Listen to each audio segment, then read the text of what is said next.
Hello everyone, welcome back to our YouTube channel. अभी हम करने वाले हैं क्वेश्चन नंबर 15। ठीक है। और देखो यहाँ पे एक system of linear equation, non homogeneous system of linear equation दिया है यहाँ पे। ठीक है। और यहाँ पे एम मैट्रिक्स दिया है।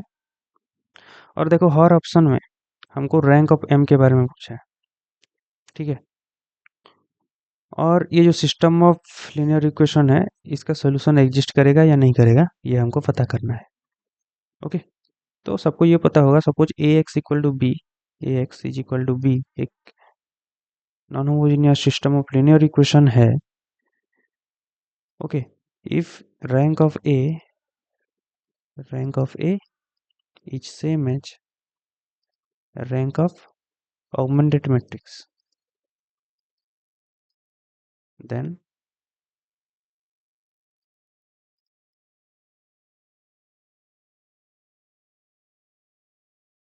one has a solution.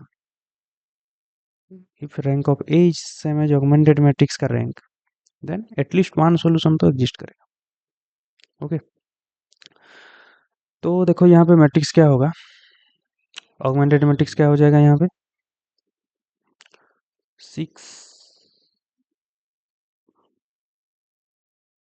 2 -6 8 और यहाँ पे है 8, तो 8 और नीचे है 5 3 -9 8, यहाँ पे है 16, ये 16 और 3 1 -2 4 3 1 -2 4 यहाँ पे है 32।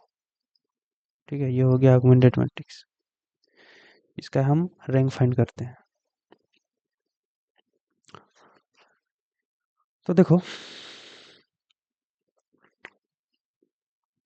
यहाँ पे 6 है, नीचे में मेरे को 0 करना पड़ेगा, तो R2 impulse R2 minus 5/6 R1।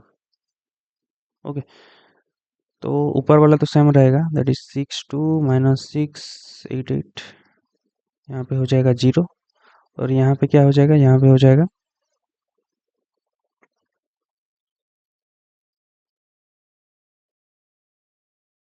3 -2 into 5/6, तो 2 into 3 that is 9 -5 that is 4/3। Okay. और यहाँ पे 9 है, -9 है, तो -9 प्लस 6 इंटू 5/6, तो ये हो जाएगा -9 प्लस 5 दैट इज -4। और यहाँ पे देखो 8 8 है, 8 -5/6 इंटू 8, तो 2 इंटू 4 2 इंटू 3, तो 24 8 इंटू 3 24 -20/3 दैट इज 4/3। और यहाँ पे देखो 16 -8 इंटू 5/6, तो 2 इंटू 4 2 इंटू 3, तो 48 -20/3 दैट इज 28/3। और मैं रो 3 के लिए ऑपरेशन लगाऊंगा, रो 3 इम्प्लाइज रो 3 -1/2 टाइम्स रो 1, तो ये 0 हो जाएगा। उसके बाद 1 -2/1, 1 -1 0, यहाँ पे -2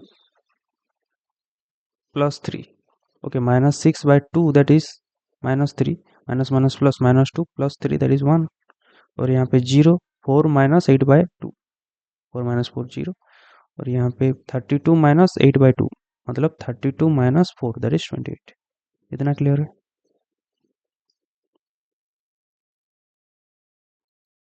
ओके। उसके बाद मैं क्या करूँगा, यहाँ पे 4/3 है, ऊपर 0 करूँगा। ओके, ऊपर 0 करूँगा तो ये चेंज हो जाएंगे, ये कुछ भी हो सकते हैं यहाँ पे। ओके।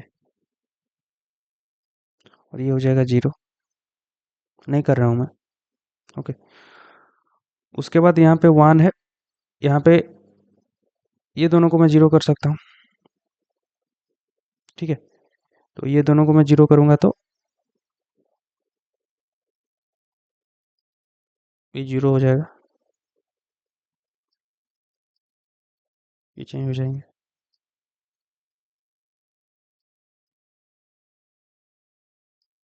इसको मैं 0 कर रहा हूँ, ठीक है।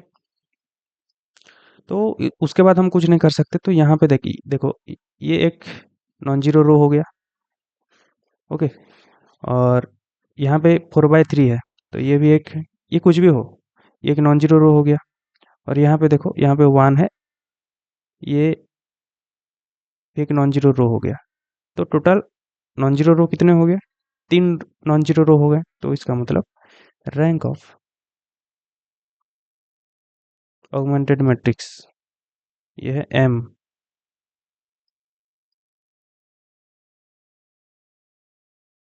Okay, equal to 3। ओके, तो ये जो बार है, इसका लेफ्ट साइड में देखो, यहाँ पे भी नॉन जीरो रो कितने होंगे? 3 होंगे, ओके। तो rank of augmented matrix equal to rank of m। इसका मतलब ये जो है system of non homogeneous linear equation, हमको जो क्वेश्चन में दिया है, इसका एक सॉल्यूशन एग्जिस्ट करेगा, एटलीस्ट वन सॉल्यूशन तो एग्जिस्ट करेगा, ओके। तो और रैंक कितना हो गया? रैंक हो गया 3, m और ऑगमेंटेड मैट्रिक्स का रैंक हो गया 3, दोनों का रैंक 3 सेम हो गए। तो ऑप्शन ए में देखो, the rank of m is 3 and the system has a solution. तो option A is the correct answer, ठीक है, option A is the correct answer. तो यहाँ पे देखो, रो ऑपरेशन करके हर एलिमेंट निकालना कोई ज़रूरी नहीं है, हमको ये खाली देखना है, जीरो करना है, ठीक है। इतने से हमको पता चल जाएगा कि रैंक 3 है। क्लियर है? ओके, चलते हैं नेक्स्ट क्वेश्चन पे। क्वेश्चन नंबर 16, ठीक है। यहाँ पे देखो एक मैट्रिक्स दिया है m, और इसका 2 आइगन वैल्यू हमको गिवन है, जो कि है -2 and 3 are eigen values of m।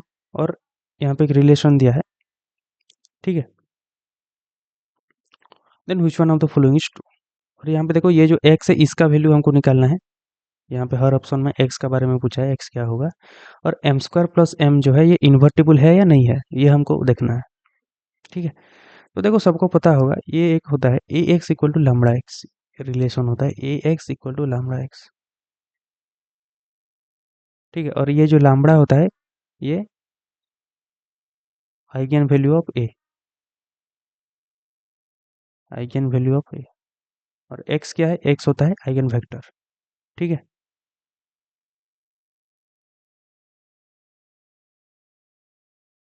तो यहाँ पे देखो, इसको मैं कंपेयर कर रहा हूँ, ये हो गया ए, ये हो गया एक्स। तो इसको मैं लिख सकता हूँ lambda into x, lambda into x, okay. तो यहाँ पे देखो 125 में कॉमन लूंगा, तो ये बन जाएगा m³ into 011 is equal to 125 में कॉमन लूंगा, तो यहाँ पे 011 होगा। अब देखो, A x equal to lambda x form में है, तो ये जो 125 है, ये m³ का एक आइगन वैल्यू होगा, okay. 125 is eigen value of m³, 125 is an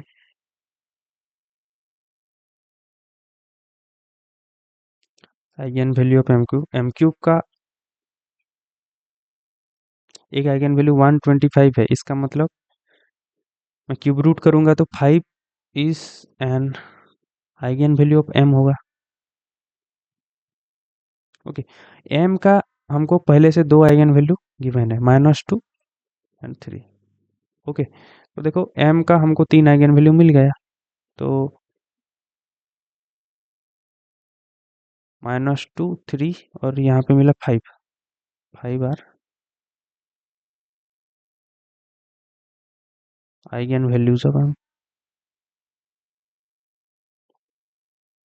okay. और सबको ये पता होगा कि trace of a matrix is sum of all eigen values of that matrix, ठीक है। ट्रेस इक्वल टू, तो trace of m is equal to sum of all eigen values of m, eigen values of m। तो trace of m क्या होगा? Sum of diagonal entries, that is -2 +2 + x, इनका सम करेंगे तो -2 + 2 cancel हो जाएगा ना, -2 + 2 + x is equal to sum of all eigen values of m that is -2 + 3 + 5। तो यहाँ से हमको मिलेगा x इक्वल टू कितना 6, x इक्वल टू 6। तो यहाँ पे x equal to 5, x not equal to 5 option में दिया है, तो x इक्वल टू 5 वाला ऑप्शन जितने भी है डिस्कार्ड हो जाएंगे। ओके, अब हमको देखना है m² + m इन्वर्टिबल होगा या नहीं होगा। ठीक है, देखो एक मैट्रिक्स कब इन्वर्टिबल होता है, जब उसका डिटर्मिनेंट नॉट इक्वल टू 0 है। ओके, और हमको पता है determinant of a matrix is the product of all eigen values. Okay, determinant of m equal to product of all eigen values of, यहाँ पे m² + m हमको फाइंड करना है, m² + m इन्वर्टिबल होगा कि नहीं होगा। तो m² + m लिखेंगे यहाँ पे भी m² + m लिखेंगे। क्लियर है, तो हम क्या करेंगे m²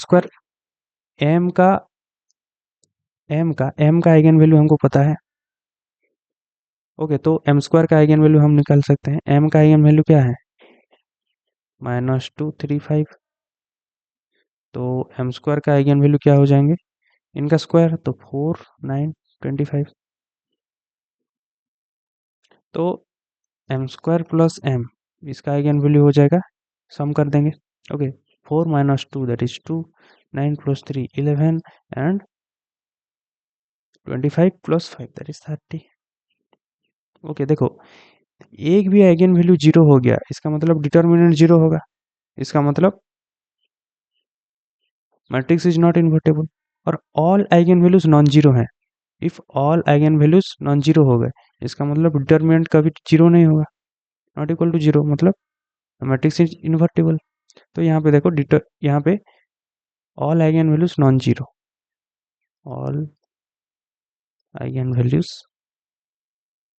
आर नॉन जीरो, तो उनका प्रोडक्ट कभी भी जीरो नहीं होगा, प्रोडक्ट नॉन जीरो होगा। तो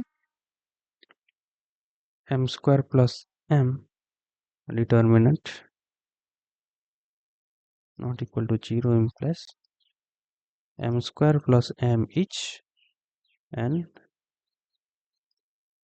इन्वर्टेबल मैट्रिक्स। ठीक है, तो अब देखो बी में m² + m इज इन्वर्टेबल, तो option B is the correct answer.